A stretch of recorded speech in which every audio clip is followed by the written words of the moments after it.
Yo, what is up, guys? It's Pedro here, and today we got another episode of Washington Commanders Talk, and my guy Juan Gotti from Juan Gotti Talking Sports will be on the channel later, so make sure guys stay tuned for that. We're gonna be kind of recapping the off season so far in terms of like the workouts, so OTAs, mini camp, and more, and we'll talk about the Terry Mclaurin contract situation and some other stuff that the chat wants to bring up. We'll go ahead and do that also. Want to give a huge shout out to all the dads out there. Happy Father's Day, and hope you guys are enjoying your day. And one quick thing, while we wait for some people to get in here, we'll be going on vacation the next, couple weeks. So, I have some videos, pre-uploaded and stuff, and I should still be able to make content there. But just to give you guys a heads up there, let's see. What's up, Swag Edits? What's up, Daquavis? What's up, Beef? Let's see. What's up, Caden? What's up, Billy? What's up, Daniel? Appreciate everyone for coming through. And I think Juan's going to be on in a little bit. He said he should be on, so that should be good. Caden says, do you think, and you guys can keep asking questions and I'll go ahead and answer them. He says, do you think Terry will get traded? I hope not. I do not think he will get traded at all. I would say very, very like under 5% chance at the moment he gets traded, but maybe like under 10%. I mean, Rivalry even says so. And I think they're going to try to get a contract done. And worst case scenario is like they franchise tag him.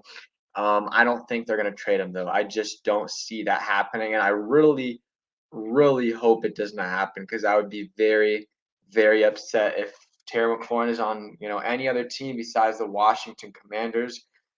Yeah, that would just not be good. I think there's been some optimism once Juan comes on. We'll talk a little bit about the updates. I also posted like a clip yesterday from Jeremy Fowler talking about the contract updates about Terry McLaurin. So like there's some good news. There's some good news. So I'm hoping a contract gets done in the next week or so. I'm really, really hoping that happens. Or at least before training camp. If it happens before training camp, then I think we're all good. But we'll see. We'll see. Let's see. Do you think if Carson wants to start off the season playing bad, or do I think if do you, are you asking if I think he's going to start off bad? I mean, I honestly, it's hard to tell. I'm hoping. Okay, no, I see your new question. Do you think if Carson Wentz starts off the season bad, do you think Sam Howell will come in? No, because I think that it'll be Heineke first, and I just don't see the Howell playing this year. Unless if Howell plays this year, it's a disaster. Like in terms of like the season is not in a good spot because it means either Carson Wentz got hurt and Heineke got hurt, or the season's lost and they didn't win enough. They won four. They're at 4 or 5 games in the last couple, or 4 or 5 wins in the last couple games of the season. So that would not be good. So I know I don't think Sam Howell's going to play this year. I would be very. I'm not going to be. I'm not going to say very surprised because Washington. We all know the quarterback situation every year. They got freak injuries, stuff like that. So I'm not going to say I'll be very surprised, but I'll definitely be surprised if Sam Howell plays meaningful snaps this year, even like more than one game. Like I just don't think it'll happen. Let's see. Daniel says, I think Benjamin St. Juste will be our best corner. I mean, I don't know. I'm not going to get ahead of myself here. I think so far it looks like he's improved. And early on last year, he struggled a little bit, but then I thought like after that, he played a lot better. Like he played pretty well against Devonta Adams and the Packers, but the injuries killed him. The injuries were bad. So I'm good. We'll wait and see on that. We'll wait and see with Benjamin St. Juste. I would be happy if he can just be a solid starting slot cornerback. If that happens, I'll be happy. Kane says, "Do you think Sam will be our friend?" No, I don't think Sam's gonna be our franchise guy. I think he. I don't know. He could, sure, but I think he'll more be a very good backup. And to get a good backup in the 5th round with some starter potential, I mean, I think that's a good investment. I just don't think he'll be the franchise guy in 3 years, just because like I think they're gonna try it out with Wentz, and then if Wentz doesn't work out, like maybe they'll start Howell for like a year while they're gonna try to get an upgrade, like either whether it's like a rookie or it's a big fish. Every year there's someone who's upset that possibly could move on. So that's probably what I would see. Do you honestly think that they'll be able to sign Terry? Yes, I feel, I would say like 9 out of 10 confidence level that they'll get it done.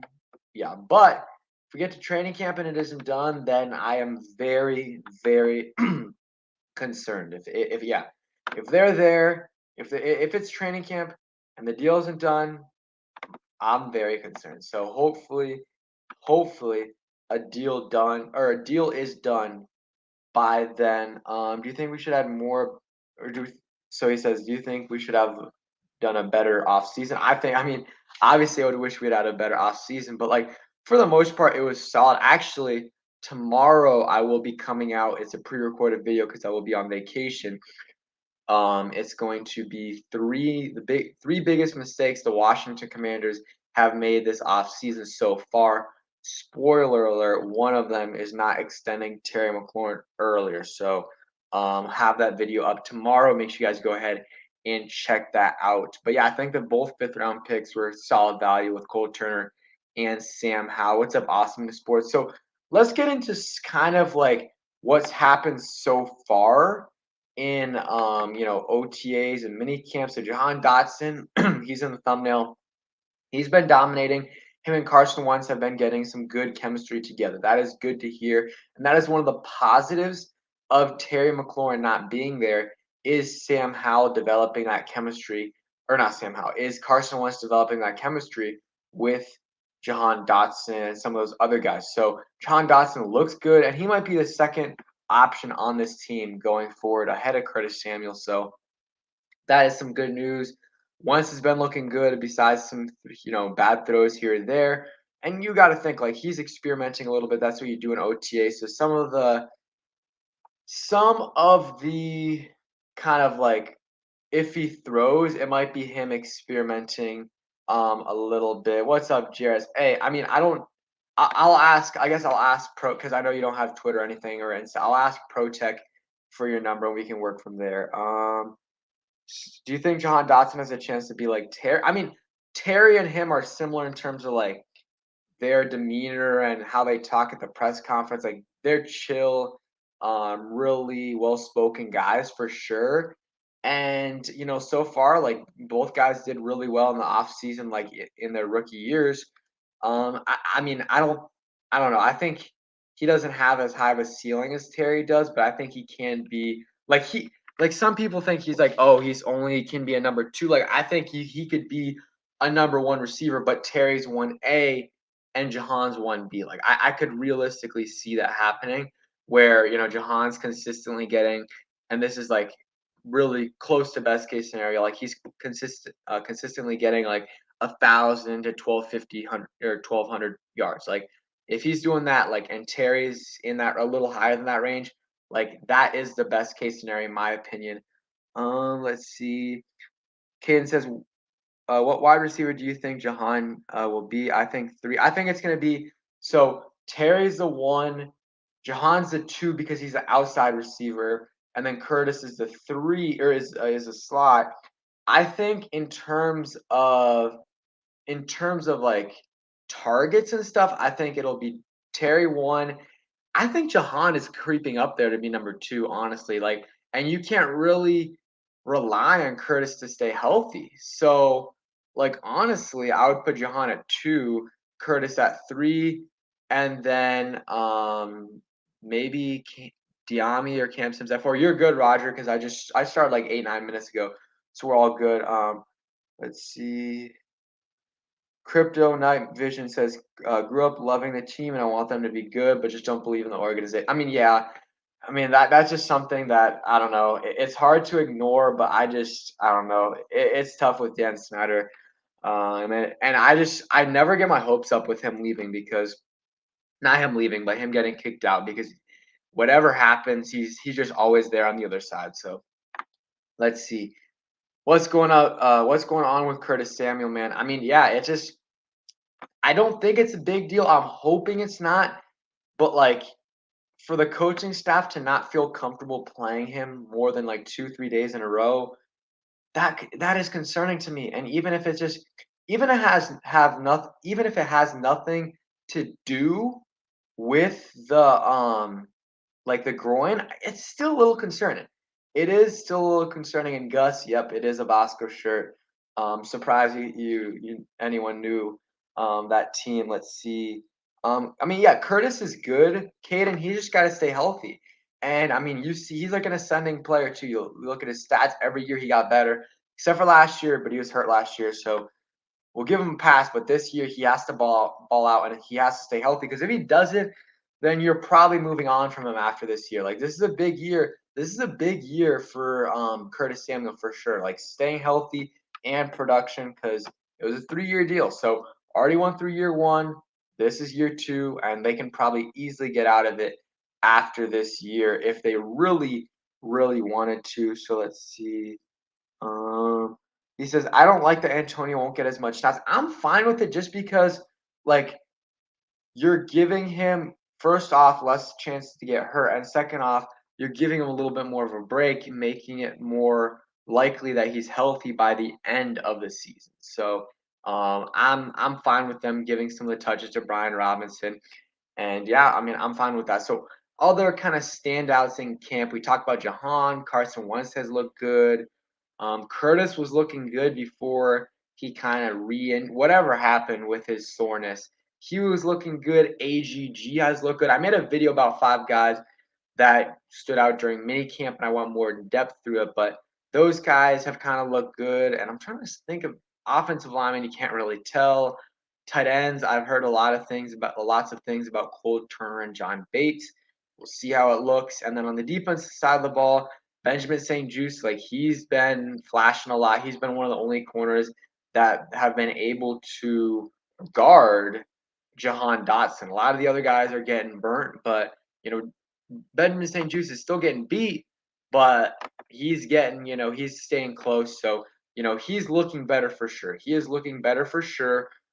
Just got to stay healthy. Like, we can't get the concussions with him, man. That's what's scary. Once you start building him up, he already has 2. Didn't have any before, he says, so that's good. But once you start building those up, it gets easier and easier to get them, and they take longer and longer to recover from. We learned that from Jordan Reed and others. So I just really hope that, you know, he just doesn't get another concussion because he has a potential. He has a good mindset. He seems like a good dude.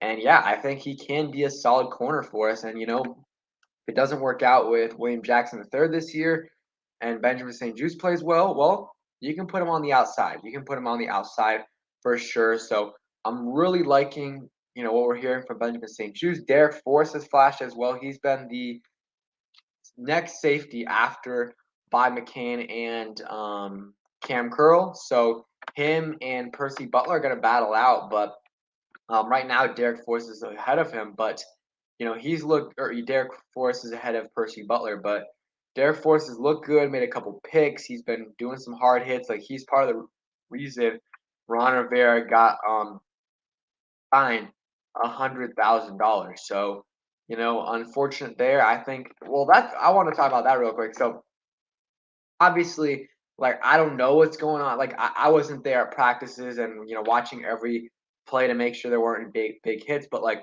my question is, why does Washington they get fined $100,000 and miss 2 OTA practices, while the Cowboys get fined 100,000, or I guess Mike McCarthy, I think, got fined $100,000 plus only missed 1 OTA session. When yes, and I understand that like there could have been different levels of hitting in both of them, but also they're repeat offenders. They did it last year, so I don't understand that like they the same thing happened last year. So I don't understand how Washington gets 2 days. I mean, it's not a big deal at all. I don't think it's a big deal at all, but I just think that like they're repeat offenders, so I feel like they definitely should. Like even though Washington did have multiple instances, I feel like they're repeat offenders, so I think they should have the same punishment or even worse than Washington. But yeah, let's see.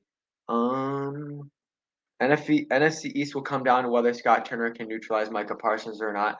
I mean, for me, it's going to be how Scott Turner uses Carson Wentz and how Carson Wentz plays this year. He needs to play well if Washington wants to make the playoffs this year.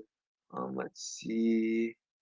Okay, so going on to other guy, I heard good things about Efe Obada, especially in OTAs, not so much in minicamp, but he's a guy that I think is going to surprise a lot of people. I think Efe Obada will be really, really solid. Juan's not home yet, but he will be on soon.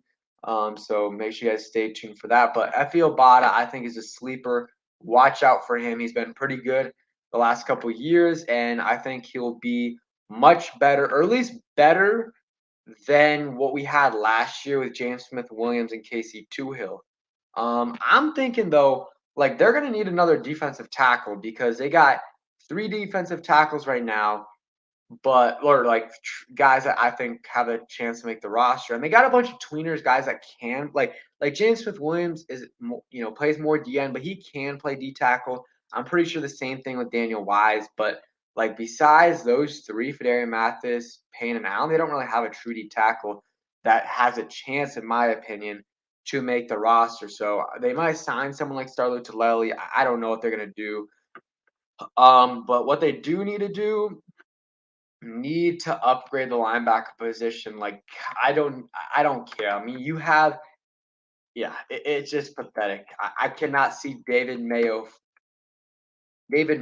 starting for us. Or I mean, even if we play in two linebacker sets, like when we do or like we start our games out on that, when we do go to three linebacker sets, I mean, he's going to be on the field. And then also, if you have an injury, you're one injury away from starting Dave or playing David Mayo 100% of your defensive snaps. So let's try to get a better linebacker, whether it's AJ Klein, Quan Alexander, Dante Hightower, Schobert. I mean, there's a lot of options. There's a lot of options, but Alexander Johnson, in my opinion, is the best option. But the linebacking core is just awful. What's up, Armin Brown? Appreciate that. Make sure you guys sub up to the channel on the road to 8,000 subscribers. And also hit that like button and turn on those notifications. Also, again, happy Father's Day to all the dads out there. Hope you guys are having a great Father's Day. So let's see. Someone asked about Warren Sapp. I can't find a comment. I mean, I think it's cool that they're bringing him in. I mean, get Sam Mills out of there and put Warren Sapp or someone else there. I do not like not Warren Sapp. I do not like Sam Mills as a defensive line coach. I think you get a lot better, a much better coach than that. I really think they could, but that's Ron Rivera's decision. Wants to keep those Carolina guys. It is what it is, but it doesn't seem like he's gotten the best out of those guys, and it doesn't seem like they respect him that much. But could have been some of the guys that left. Who knows? And yeah, I wouldn't mind if they brought him in. Maybe if I don't know, I would much rather have him though than Sam Mills for sure. Let's see. Yeah, Armin, I agree. They need to sign Terry. I mean, they have to. They have to. It's gonna cost a lot. It's gonna cost a lot. What do you guys? What's you guys' predictions on what Terry's contract is per year? I'm thinking 24. I'm thinking 24 million. But the longer they wait, the longer or the higher the price is gonna be. So I'll go 24. Who knows? Who knows? Could be a little more. Could be slightly less. But Stephon Diggs got 24. I don't think Terry's going to get much more than that. And I think 24 is very, very reasonable if they pay him out for like over 4 years. I think that's very, very reasonable. And I think they should do that. Like, do not just lose him for a couple $1,000,000 per year. Let's see. Gus, I don't know. I don't think he's gonna 4 years, 76. Like I guess it is fully guaranteed, so that's a little different. But I think he'd be asking for a little bit more because the type of player Terry is, like he'll be unless something crazy happens, he'll be getting all the money that's in his deal anyways, more likely than not. But yeah, do not like if Terry's asking for 25 a year, like, and you really don't want to give it to him, just give it to him because first off, he's extremely valuable not only to this football team, which is extremely valuable, also to this franchise, to the community, to the locker room. So just extend him, give him what he wants, and also like it's not worth it to lose him over $1 million per year or $2 million a year. Like for certain players, it definitely is, but for a player like Terry and for how much the contract is into the 20s, $1 or $2 million really isn't the end of the world. So just do it. And also, longer you wait, the longer the higher the price is going to be for a deal. So get a deal done because Debo Samuel, DK Metcalf, and Deontay Johnson, they haven't gotten their deals done. Once one of those guys gets their deals done, it's probably going to be around $25 million. That's more leverage for Terry McLaurin. Let's say Debo Samuel goes, he gets 27, more leverage for Terry McLaurin. Pay him now, and if you get to next offseason, it's even worse. It's going to be even worse. You're gonna have to pay him like 30 mil, not 30 mil, like 28 mil. Armin Brown said, did we officially ever cut Landon Collins? Yep, and they got the cap space for that. So I believe they're at like 19 mil right now. I believe they are at $19 million, around that in cap space. So they're in a good spot for sure. Still have to sign Fedarian Mathis and who else is it? Percy Butler. But yeah, but they're in a good cap situation. So just and Terry's already under contract for this year for like $3 million. So like the new deal wouldn't have to count for this year, but like it probably should to save them from other years. So they could like let's say they go from 3 this year to maybe 11 on a $11 million cap hit. So you can take $8 million out of the next 4 years or whatever, and instead of it'll just take if it's a 4 year deal and you put add $8 million extra to the cap hit this year, then you'll save about $2 million per year, and that's a nice deal. So if you can do that now, do it because he's only making $3 million, and you have $19 million in cap space. So just do it.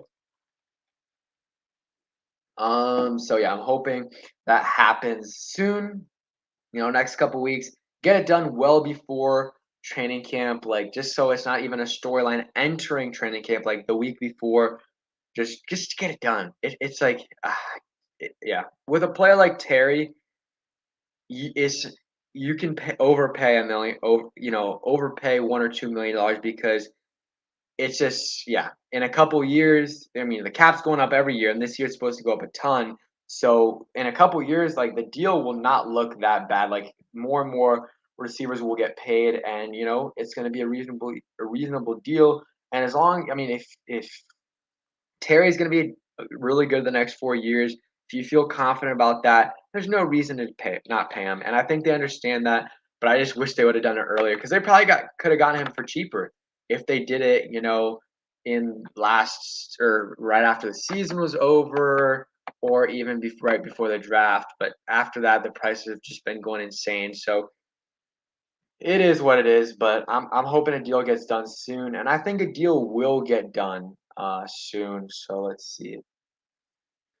I mean, I don't know. I mean, Terry can be better than Stephon Diggs, but I don't know. I think Stephon Diggs right now is better than Terry. I mean, it's just hard to say. Like, let me look up his stats. Like, the last few years, like 2019, 1,130 yards, 2020, 1,535 yards, and then 2021, 1,225 yards with 10 touchdowns. So I would take Diggs over Terry, but because we've seen him do it with good quarterbacks, or we've seen his production. We'll see what Terry's production is with good QBs.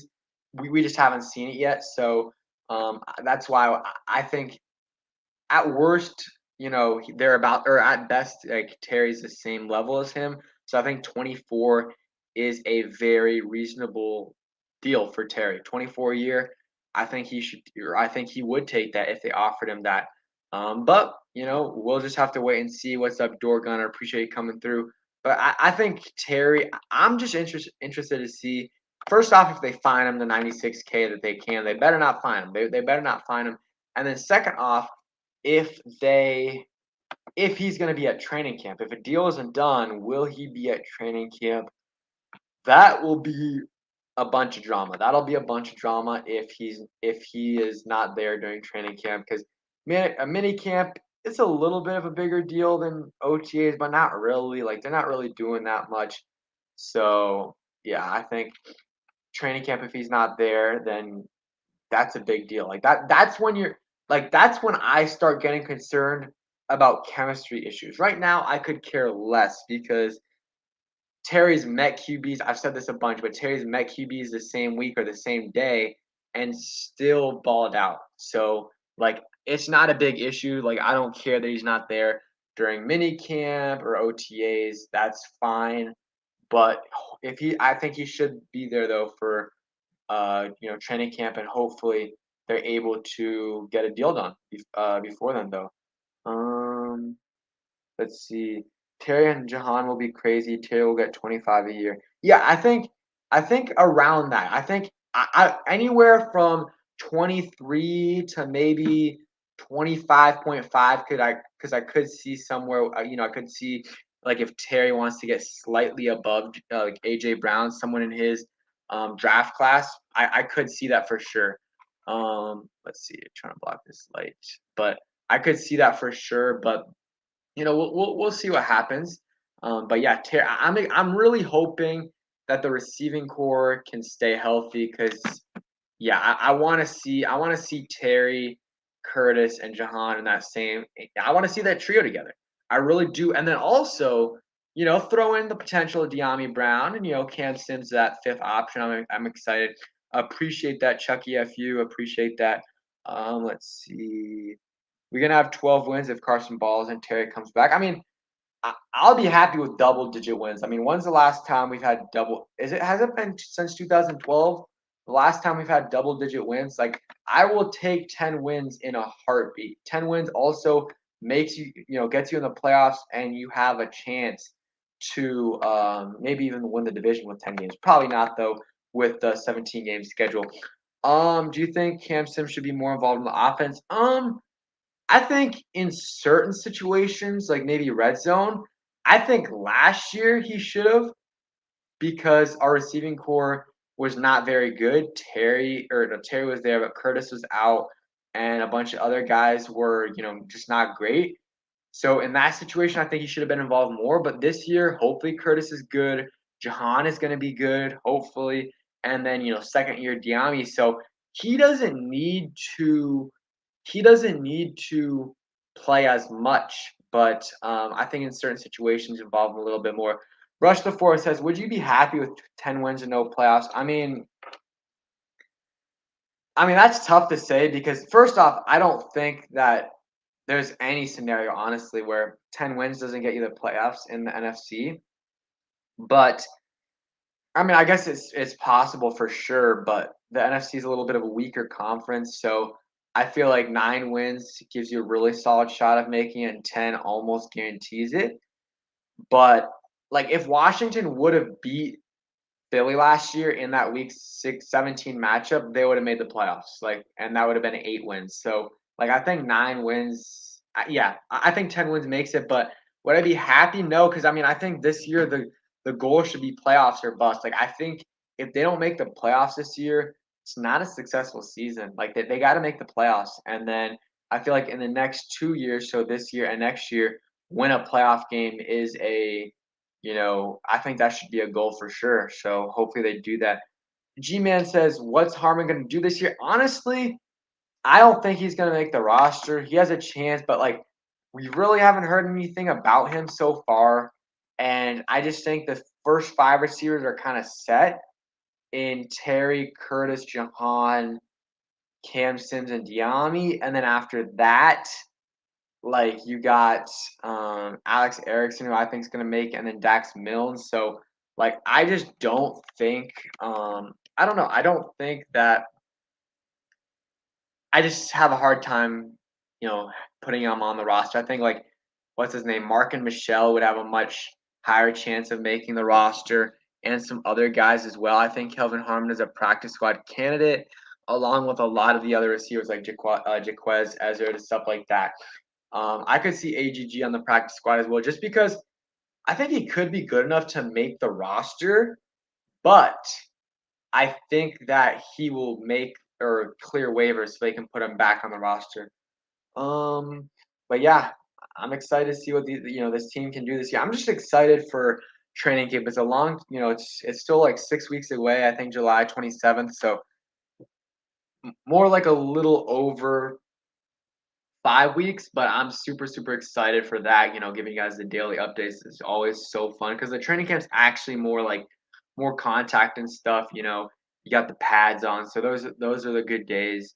And then we got the preseason and then the regular season. So that is what I'm excited. Yeah, I think Armin, I think you're gonna have to win. I think 11 wins will probably get you the division. I think 11 wins, 12 wins will probably get you the division. I don't think the Cowboys will be as good as they were last year.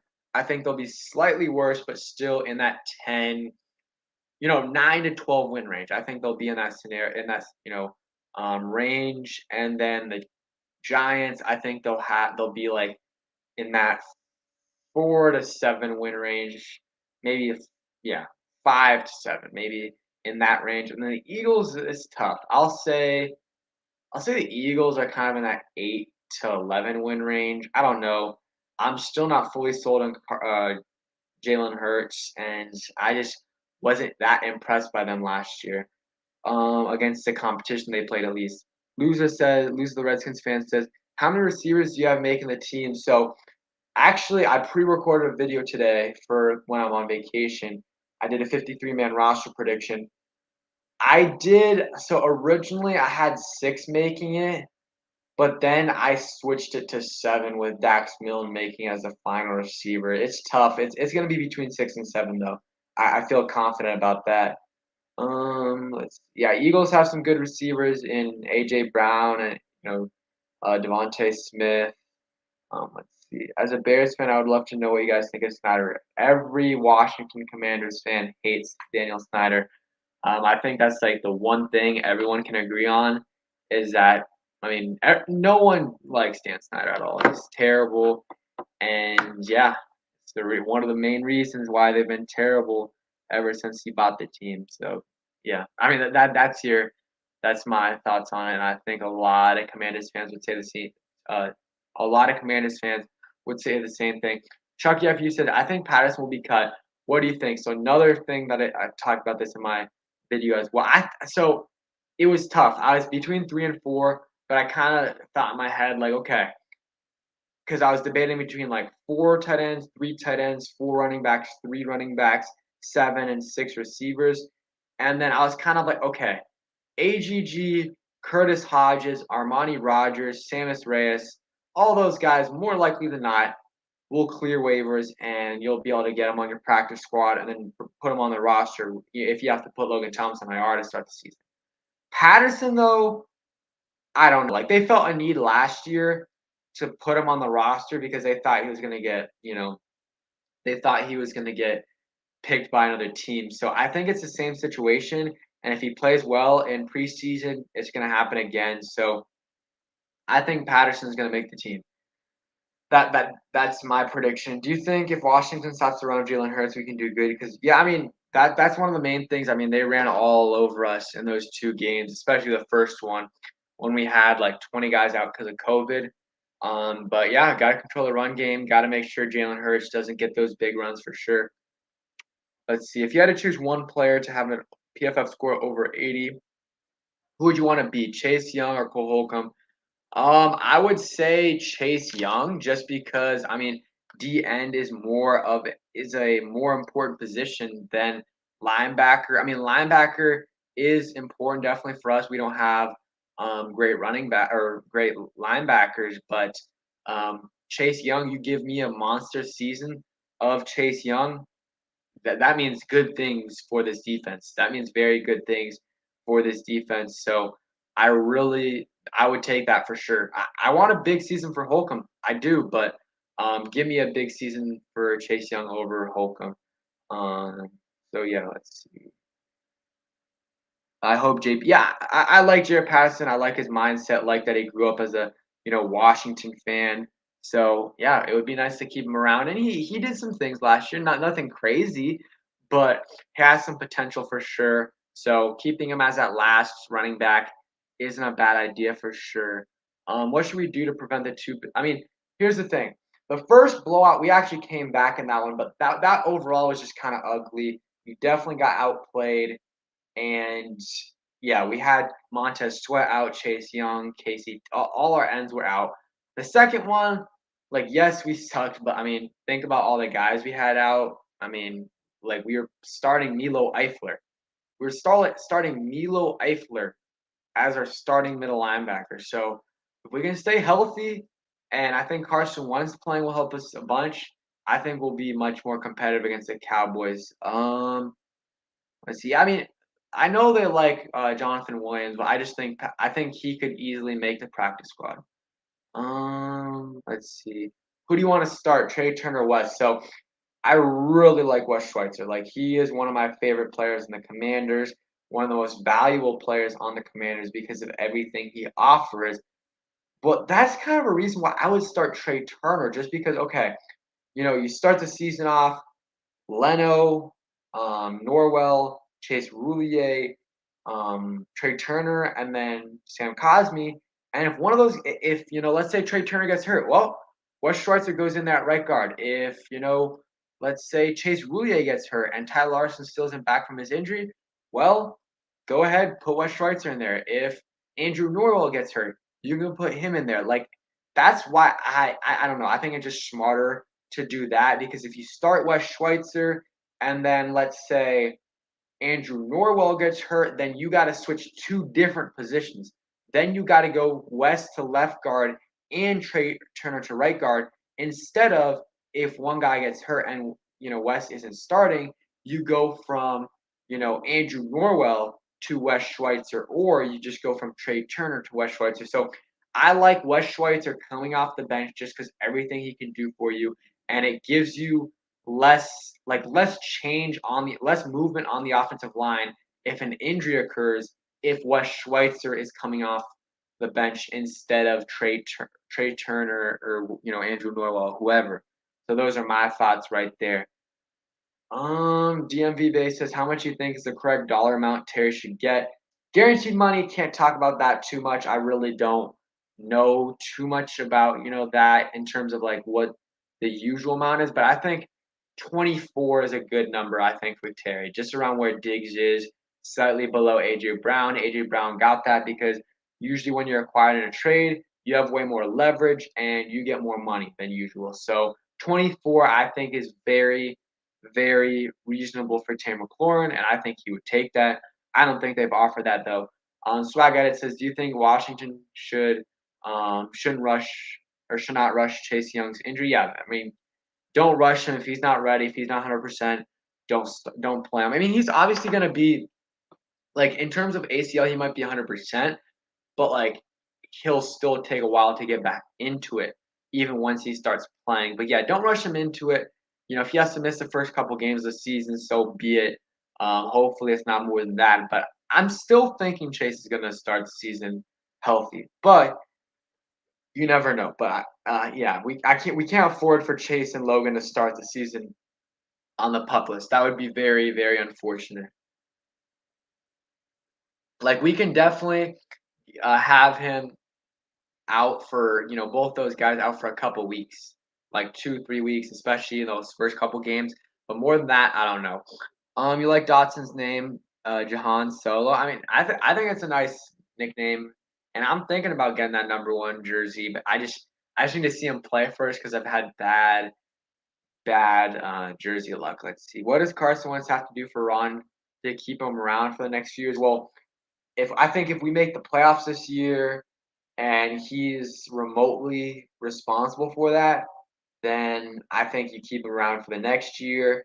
And yeah, just keep doing that. Just keep doing that. And I think he'll be around for the next few years. If they can, win a playoff game in the next couple years, I think Carson Wentz will stick around. So, I mean, that's what we got to do. I mean, and just play solid. Like we don't need Carson Wentz to be 2017 or even 2019 ones, just a little bit better than he was last year in those clutch moments. And I think you've got yourself an average to above average quarterback.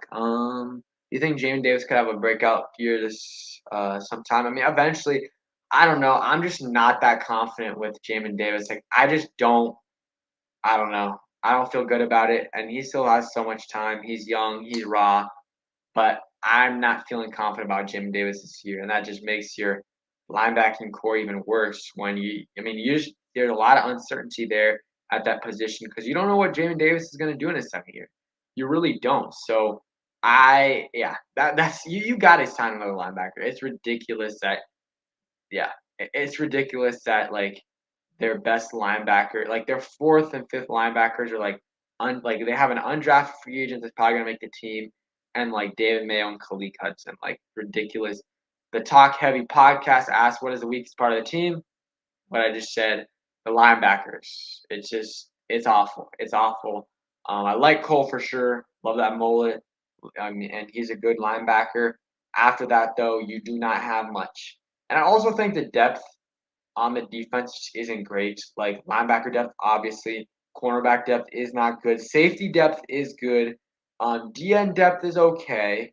D tackle depth is not good. So besides Fedarian Mathis, so I think the defense needs they need some work. I feel like another linebacker or two, another D tackle, and maybe another corner. So I think they still got some pieces they need to add to the team. Um, the talk heavy. Like the thing is, they don't even need a great linebacker. Like, give me AJ Klein. AJ Klein isn't a great linebacker. He's like an average linebacker. Last year he was coming off the bench because they had a great linebacking core in Buffalo. He's starting the pass for Ron. He's gonna cost nothing, and he's much better than David Mayo, Khalid Hudson. So give me AJ Klein, and you can definitely afford him. And the thing is, Terry's already under contract, so like his new contract for this year. So he's already under contract for this year. So he's not gonna like take up our entire cap space. So you definitely can afford to pay a linebacker. Hate buying jerseys anymore unless the names are Velcro on. Yeah, it's tough. It's definitely tough. I got a DJ Swearinger jersey for like Christmas, and I opened it a little bit early, just because like the season was gonna end soon, so I wanted to have it before season ended, and he got released on Christmas Eve, and I could not refund it. So that was very, very, very unfortunate. But yeah, I like getting some of the unis, and the unis for the Washington football team are actually a little bit cheaper now. So I might like $80, which is still kind of expensive, but much cheaper than it was. It usually is like 100 plus bucks. And then I'm gonna get a new white. I'm gonna get a white one. Because I think all of my jerseys are burgundy, so I'm gonna get a white one, and we'll see. I'll get a Jahan one, and then I'll get a Jonathan Allen Washington football team. Yep, he got cut on Christmas Eve. He got cut on Christmas Eve. That was, man, Jay Gruden just too soft, and DJ Swearinger was speaking facts. So yeah, I think and I love DJ Swearinger too. Like he was just so solid for us on defense. The energy he brought. We're number 36 for Sean Taylor as well. He was just a good safety to have, and he was probably our best safety in a long, long time. I guess Cam Curl too is a beast for sure. Let's see. You guys got any other questions? Go ahead and leave them in the comments below. I'm not sure if Juan is coming on.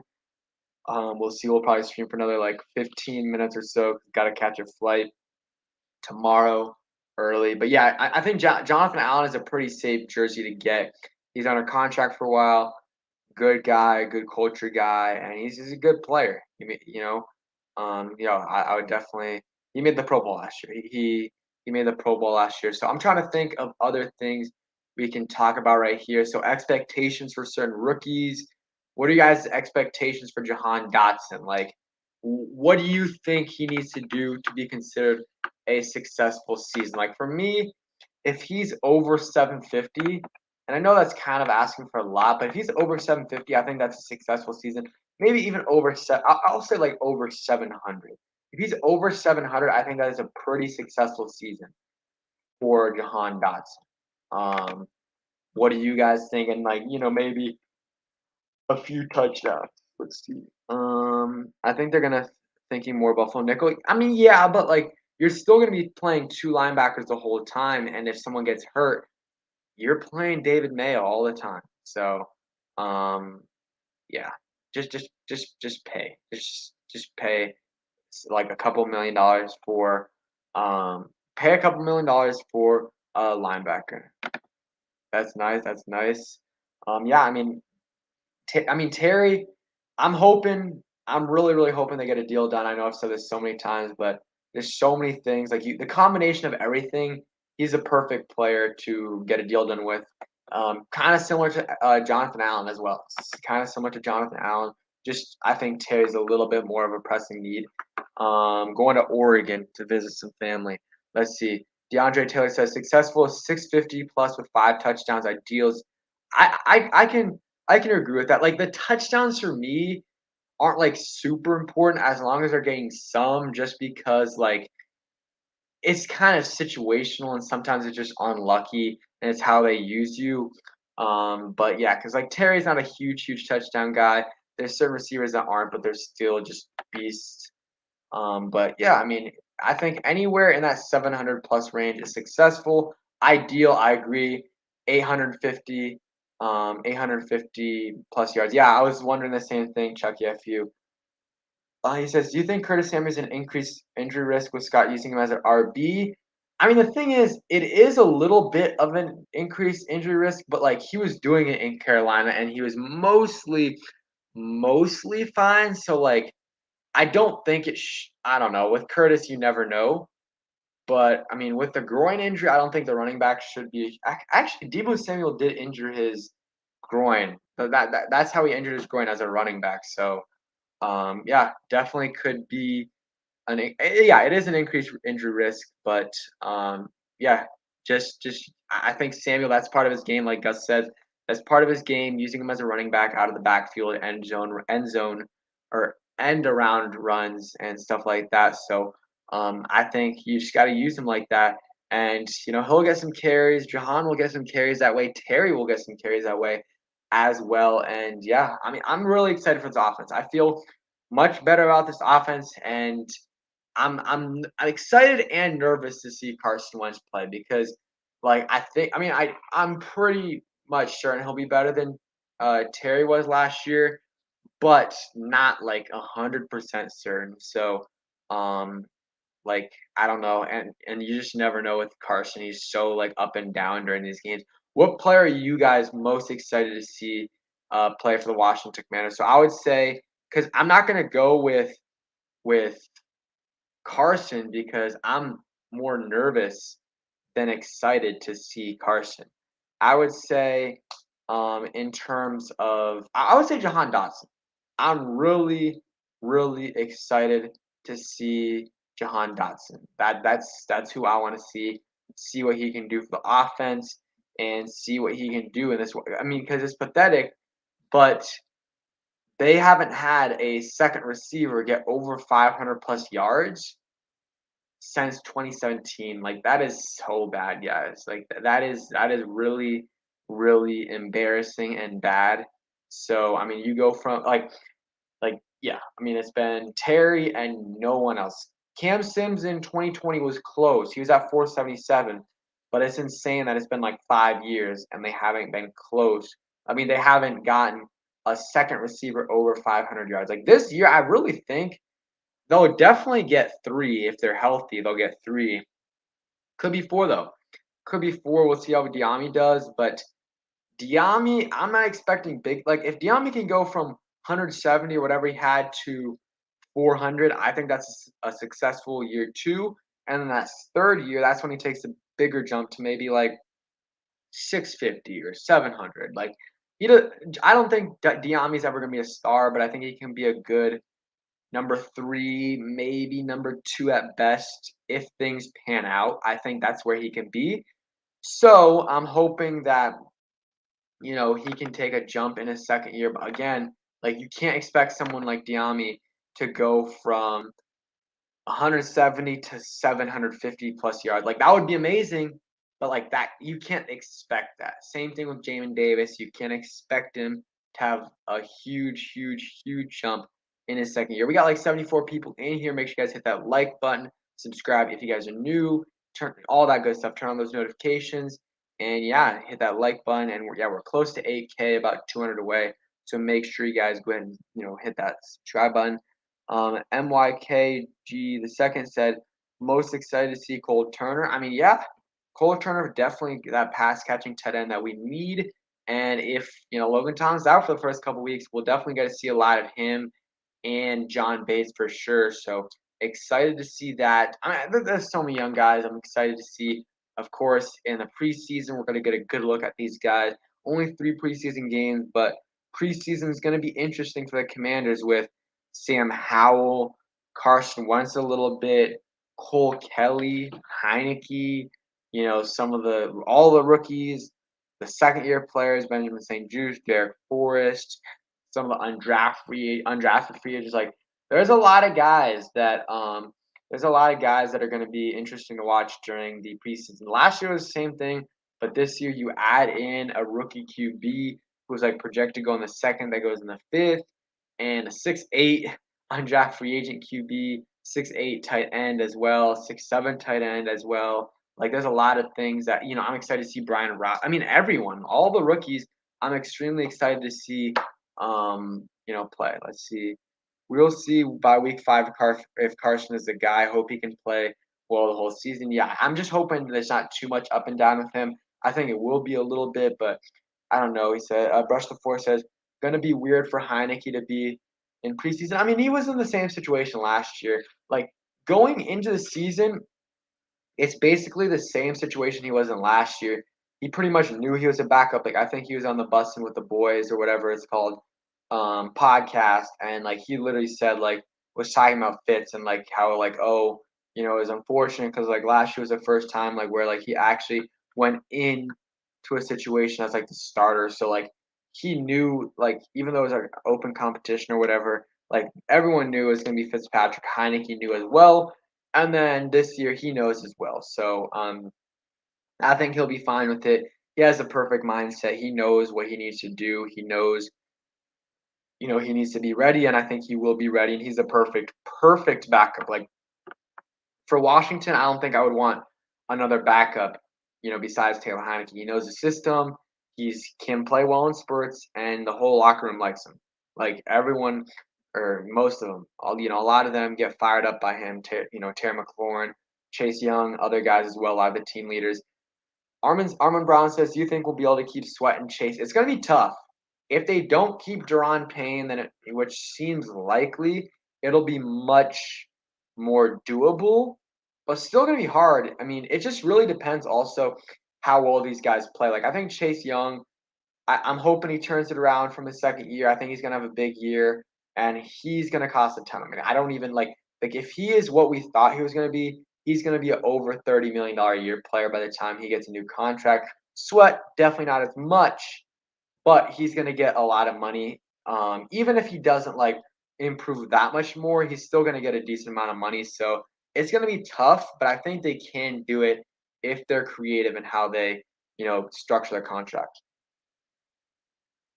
Let's see. Jahan has great hands, but let's not crown him just yet. Yeah, I mean, we gotta wait and see how these guys do in actual games. And like Terry McLaurin isn't like a clean catcher. Like he sometimes body catches, but he's an amazing receiver. So yeah, I mean definitely. But Jahan is super clean. Like I think there's a clip Ben Stanek posted where man, the ball just stick to his hands, and you know, I mean he's just clean like that, and he's one of the most NFL ready receivers. So gotta expect big things from him this year. Like not 1,000+ yards, like that would be amazing, but like 700 plus would be pretty solid for sure, in my opinion. So let's see. Any other questions you guys have? Go ahead and put that down below. So schedule for kind of uploads. We'll be uploading most days. Tomorrow, already got that video ready. The 3 biggest mistakes the Washington Commanders have made this offseason. And then I have some rookie breakdowns, positional outlooks coming out, and a 53-man roster projection, and some other things as well over the next couple weeks. And I'll still, if anything crazy happens, I'll make a video. Of course, if Terry gets a deal done, I'll make a video for that. But I'm really excited for the season. But unfortunately, we got 6 weeks until training camp, and then another few weeks until the preseason, and then a couple weeks after that, a few more weeks after that till the NFL season. So we're still a long ways away. I think like 90 days away, and now is like the dead time for sports in general. So unfortunate. But yeah, excited. So if you guys have any more questions, go ahead and put them in the chat. Okay, Gus Bus says, I'm interested to see how Gibson looks with his new offseason / diet conditioning and the new competition. I mean, Gibson, like he cut down his weight. I think that'll help in terms of his like explosiveness and agility and stuff like that, and his speed possibly. I'm just hoping it helps with his health, because that's the biggest thing with Gibson. He's got to stay healthy and he has to limit the fumbles because that's really, really what killed him. He says, okay, Roger says Chase and Logan starts at the pup list, comes back week. I think they'll be back before then. I think both. I don't think they'll start. I mean, maybe they will. I think Chase will be back before. Like, I honestly, my prediction is Chase Young starts the season on the, not even IR, but I could see Chase Young being out for a few weeks, but not much more than that. Like, he got hurt in November. Like, I don't see it taking more than a full year for him to recover from the ACL injury. I know it's a reconstruction, but still, I don't see that happening. Let's see. Do you think we keep 4 tight ends or 4 running backs? I think 3 tight ends, and then if Logan Thomas is starting on IR or PUP, what you can do is because you can't put a player on IR before the 53-man roster is finalized. So what they could do is do the 53-man roster, and let's say if Logan needs to go on IR, so you got Logan, John Bates, and Cole Turner as your tight ends. You put Logan on IR. He's out for the 3 or 4 games. I think this year might be 4. So then you got 2 tight ends on the roster. You call up one of the guys that didn't get claimed, so AGG, Curtis Hodges, Samus Reyes, Armani Rogers, one of those guys, and then you got your 3 tight ends. So I think that is what they should do there. And I think they'll keep 4 running backs. I think they will keep the 4 running backs. Let's see. He says, who do you see being the tight end 3 with Logan Thomas out to begin the season? I think it could be AGG. I don't know. I mean, a lot of the other guys are young. Like, AGG knows the system and everything. He's been playing well, so I could see it being this is his 3rd year. I could see it being AGG, which is kind of weird to say. But yeah, let's see.